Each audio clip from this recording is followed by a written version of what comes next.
Mark chapter 10 verse 27 hanggang 31. Tiningnan sila ni Jesus. Saka niya sinabi, imposible to para sa mga tao, pero hindi sa Diyos.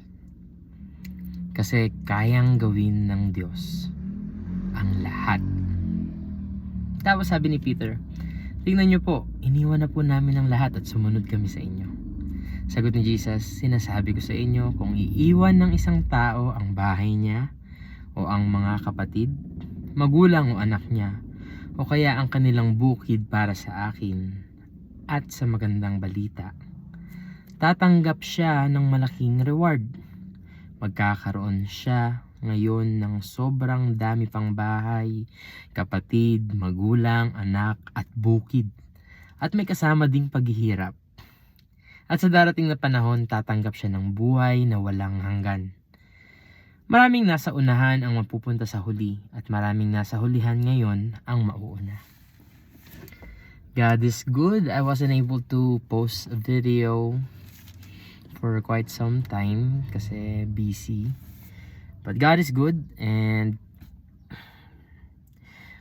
to give you context, meron isang mayamang lalaki na pumunta kay Jesus, teacher, good teacher, anong dapat kong gawin para magkabuhay na walang hanggan? And sinabi ni Jesus, gawin mo kung ano yung nasa sulat. Huwag papatay, huwag mangangaliwa, huwag mandadaya, huwag magsisinungaling, igalang mo ang magulang mo, ang nanay at tatay mo, huwag kang magnanakaw. And sabi nung batang mayaman, nagagawa ko na po yan, wala nung bata pa po ako. Sabi ni Jesus, kulang pa ng isa.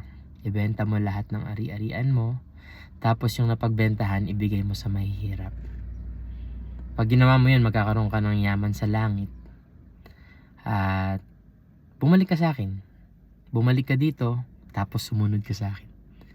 Nalungkot yung batang mayaman kasi nga hindi niya kayang gawin. Na-realize niya na ang pinakamahalaga para sa kanya ay yung mga kayamanan na meron siya. Kasi sabi nga, sobrang yaman niya. Sobrang laki nung mawawala. Sobrang laki nung ibebenta niya. I-give up niya para bumalik kay Jesus at sumunod kay Jesus. Kaya nalungkot siya, tapos umalis. And then sinabi ni Jesus, mahirap talaga para sa isang mayaman ang maligtas. Para siyang camel na papasok sa butas ng karayom. Sabi ng mga disciples, sino na lang po maliligtas kung ganun? Sabi ni Jesus, imposible to para sa mga tao, pero hindi sa Diyos, kasi kayang gawin ng Diyos ang lahat. Sabi ni Peter, tingnan niyo po, iniwan na po namin ang lahat at sumunod kami sa inyo. So, dito nakita natin na nung tinanong ng mga disciples, sino na lang po yung maliligtas kung ganun? Somehow, may isip mo na probably they are thinking about na ang sasabihin ni Jesus, ang sasagot ni Jesus sa kanila ay, kayo, kasi iniwan nyo lahat. Yung hindi nagawa nung mayaman, actually, nagawa ni Jesus. Nagawa nila Peter, nila James and John and Andrew, ng mga disciples niya. They left everything that they have, they own everything to follow Jesus, to be His disciples, to be His students. And somehow, ang ina-expect nilang sagot, Lord, sino na lang maliligtas kung ganun? Alam mo yung parang malupitan. Alam mo na yung sagot no? Pero parang tatanungin mo. Pero di sinabi ni Jesus na kayo. Kasi iniwan niyo lahat para sa akin. Hindi. Ang sagot ni Jesus, wala. Kasi ayun yung other synonym ng imposible para sa tao. Pero para sa Diyos, kaya niyang gawin ang lahat.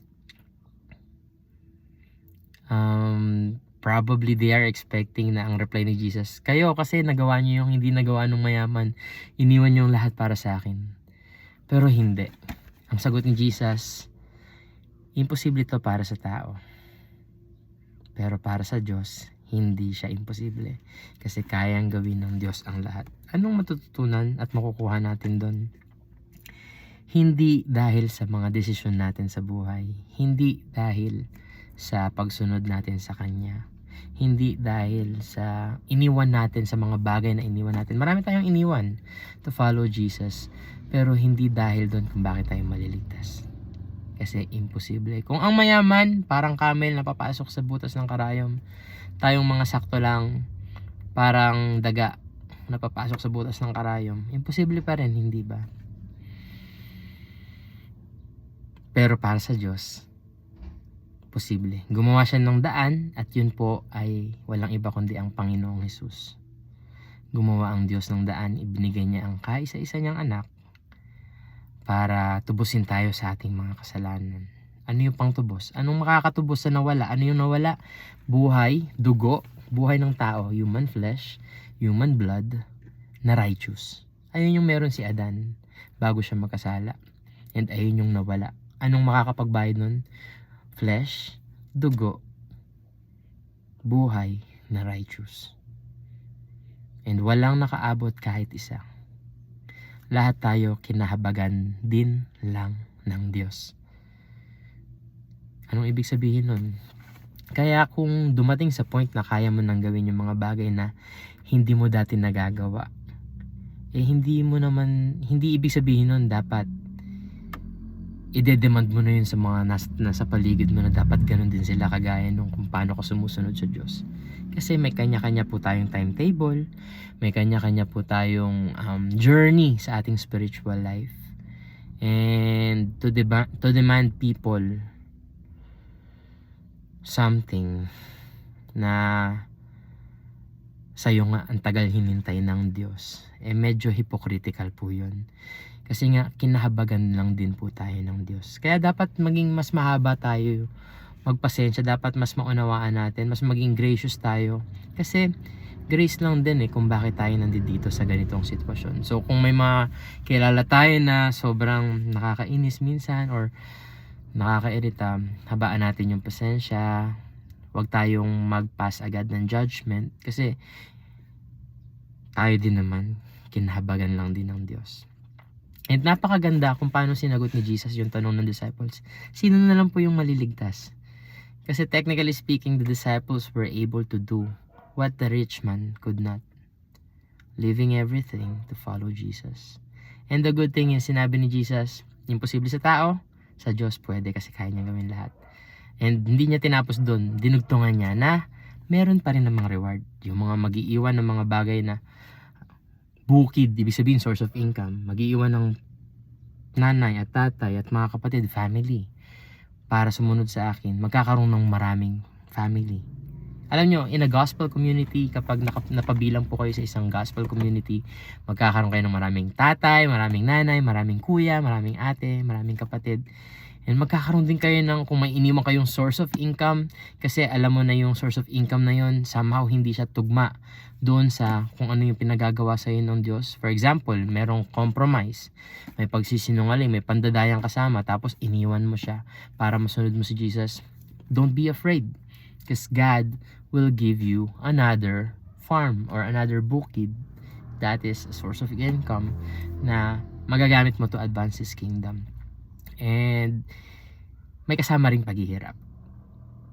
The Bible, Jesus Christ our Lord is very honest. He never sugarcoat anything. Sinasabi niya kung ano talaga yung pinapasok natin, which is following Him cost a lot. It could even cost our family, our job, our work, our businesses. But there's a reward. And part of the reward, there will still be hardships. Maghihirap pa rin. But the good thing is, after that, sa darating na panahon, magkakaroon tayo ng buhay na walang hanggang kasama na siya. Alam nyo ba kung ano yung ibig sabihin nun? No weeping. Wala nang paghihinagpis. Wala nang sakit. Wala nang kirot. No more hurt or pain. No darkness.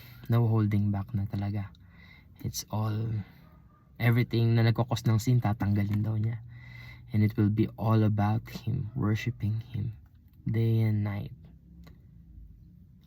And sabi sa Bible, wala pang nakaka-imagine. Kaya kung may na-imagine ka, hindi pa yun. Wala pang nakarinig, nakakita, nakaramdam ng prepare ng Diyos para sa sino man na nagtiwala sa Kanya. God bless everyone.